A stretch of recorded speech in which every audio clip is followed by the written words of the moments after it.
عجب جای دنجیه ساسان. نمیخوای چیزی سفارش بدی بخوریم؟ والا من که رژیمم چیزی نمیخورم. خب ما رو مهمون کن بهمون شیرینی بده. اون وقت به چه مناسبت باید شیرینی بدم؟ به مناسبت حضور پرمهر من کنارت. بابا جان این که چیز جدیدی نیست. شما صبح تا شب یه لنگ تو زندگی ما، یه لنگ تو حلق من.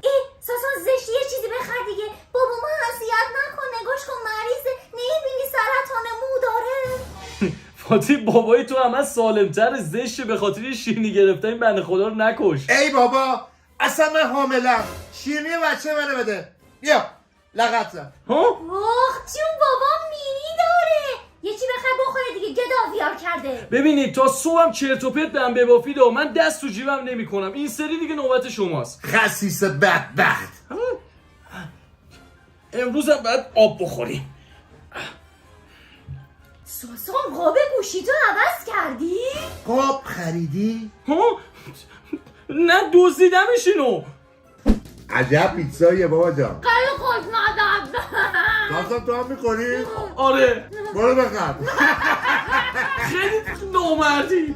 تمام پس اندازم بود. عجب شیرینی گرفته اصلا لذت بخشه. عالی.